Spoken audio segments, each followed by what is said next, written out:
Hey guys, welcome back to the Nerd Guru, and today we're going to be talking about one of my favorite topics ever in comics. Maybe you guessed it, the X-Men. The X-Men debuted in 1963 and were created by Stan Lee and Jack Kirby, with only 5 original members, being Cyclops, Jean Grey, Iceman, Angel, and the Beast, who wasn't originally blue at the time, but he later became blue because, comics. This team lasted pretty much all throughout the 60s until 1975, when Len Wein and Dave Cockrum created their magnum opus, the Giant-Size X-Men, featuring a new batch of heroes that would more or less take the place of the original 5. This included Storm, Banshee, Colossus, Nightcrawler, and Thunderbird, even though he unfortunately met his doom in the second issue. The next major X-Men milestone would come in 1992 when the X-Men original series debuted. The animated TV show is so iconic and classic just even for the theme song. And in 2000, the first cinematic X-Men movie hit the big screen.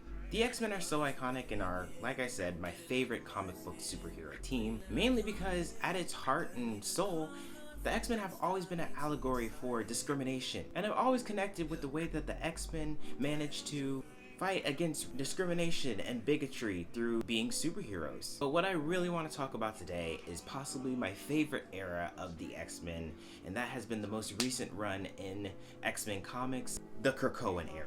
Most who aren't familiar with the current X-Men comic book run won't be too familiar with Krakoa. Krakoa is an alive island that has been around since 1975 in the original Giant-Size X-Men. See, the Giant-Size X-Men story consists of Charles Xavier, the leader of the X-Men, going across the world to find new mutants to try to help save the original 5 X-Men. Jean, Scott, Bobby, Hank, and Warren were captured on this remote island, whom we later find out is the alive island Krakoa.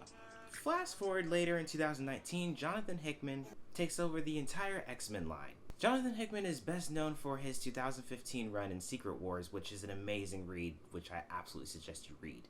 He canceled every X series at the time and revamped the entire comic strip. Hickman was able to successfully breathe new life into the X-Men universe by introducing the Krakoan Era, by debuting 2 special book titles, House of X in 6 issues, and Powers of 10 in another 6 issues. Before we fully get into this, I strongly suggest you leave a like and maybe subscribe to the channel for more amazing content. We're going to be delving into a lot of these new comic book concepts. After House of M, which is another fantastic read, which I absolutely suggest, it consists of Wanda pretty much decimating half of the entire mutant population. That's very much oversimplifying it. It's much more complicated, which is why I absolutely suggest you read it, and maybe you'll see a video up on this channel regarding that whole run. I mean, minds were blown with that one. But because of the events of House of M and the reduced mutant population, the X-Men were in much of a slump throughout most of the late 2000s and early 2010s in the X-Men comic universe. Prior to Hickman, there was this whole attempt to almost erase the X-Men and the mutants at large by introducing the Inhumans. This, of course, had a lot to do with MCU not exactly owning the properties to the mutants and X-Men at large. So because of comic book movie synchronicity, which is something that I absolutely loathe, comics were really trying to push the Inhumans as opposed to their more popular IP, the X-Men and the mutants. That was until Hickman arrived and completely shattered all expectations. And while comic book readers slept, in 2019, the X-Men universe would change forever.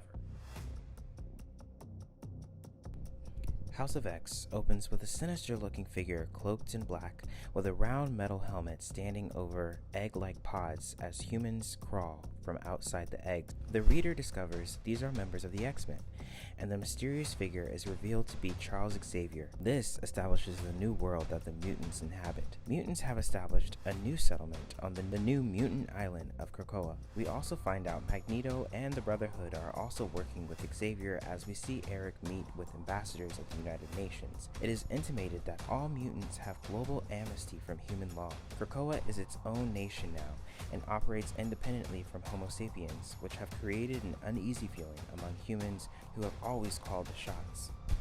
Because of Eric's meeting with the UN ambassadors, it is revealed that Professor X has created several drugs for human health concerns using the native flowers of Krakoa and offers them to the world in exchange for recognizing their new nation. There are 3 different human drug types, which are flowers synthesized to a pill form. Drug L produces a drug that extends the life of a human for 5 years. Drug I produces an adaptive, universal antibiotic, a superdrug for humans. Drug M produces a drug that cures diseases of the mind in humans. A looming threat to this new world, however, is unveiled in the first issue of the House of X. It is Orchis, a coalition of several different factions across the Marvel Universe who are working together to create a last defense for humanity against mutant threat. The defense being Mother Mold, which is an AI machine capable of creating master molds that make Sentinels, which are machines designed to eradicate mutants. Xavier and Magneto find out about Orchis by stolen data obtained from the transformative shapeshifter Mystique. Concerned by this, Charles tells Cyclops to assemble a team of X-Men to lead a mission to destroy the Orchis base, though he warns Scott, "This mission you may not return from." The task force team assembled include Jean Grey, Wolverine, Nightcrawler, and Cyclops, of course. Upon reaching the base, the Mother Mold comes online earlier than expected. The team soon realizes this has become a suicide mission, with each member sacrificing their life to destroy the Mother Mold. Charles watches telepathically in great horror as he is forced to witness his longtime students meet their end. A single tear comes slipping down his face, obscured by his Cerebro helmet, and simply says, "No more." This loss would prove to be pivotal in the history of the mutant nation, as because of this devastating loss, Xavier unveils the next stage of his master plan would be to, with help of Mr. Sinister, a former foe, and a new group of mutants known as simply the Five, he has came up with a way to bring back any deceased mutant with Sinister's DNA samplers and Xavier's new version of Cerebro. This would establish the mutant resurrection protocols. The Five was conceived of long before the birth of any of its members. Xavier speculated that several mutants working in tandem might be able to restore life to the dead. Moira and Charles, more on Moira later, lacked a mutant with reality warping powers, prompting Moira to find potential matches for the both of them that might produce such a mutant. This would lead to the births of Legion and Proteus. The members of the Five include Hope Summers, who is the leader, and Cable's daughter, is able to enhance everyone's abilities.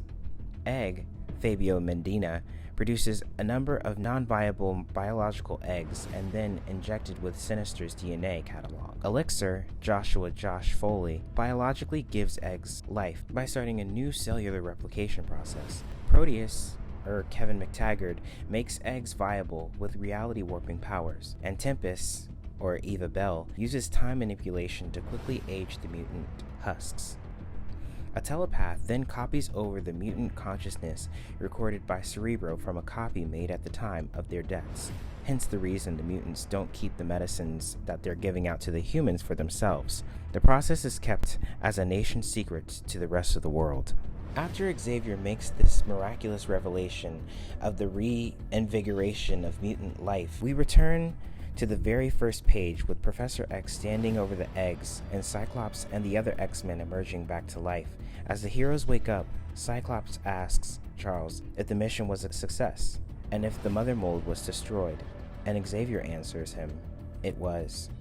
As the UN votes to finally formally recognize Krakoa as a nation-state thanks to the savvy of Emma Frost, back on the island, Storm is leading a ceremony to celebrate the newly revived heroes and a dramatic unveiling. This was shortly interrupted by droves of notorious X-Men villains, most significantly Apocalypse, who surprisingly announces Krakoa as his new home and accepts the mutants' offer of amnesty. The following day, the Quiet Council convenes for the first time as the new government of Krakoa. This establishes the nation as a real democracy and gives validity to the nation, though trouble would soon be on the horizon. The Quiet Council is a council that meets regularly to discuss matters of the state. This was designed by Xavier and Magneto to be a 12-person governing body of Krakoa. They made deals with several powerful and influential mutants, offering them a seat on the council in exchange for their loyalty and cooperation. Distributed across 4 different tables, the council was formed by the traditional leader figures of mutant kind, Xavier, Magneto, and Apocalypse.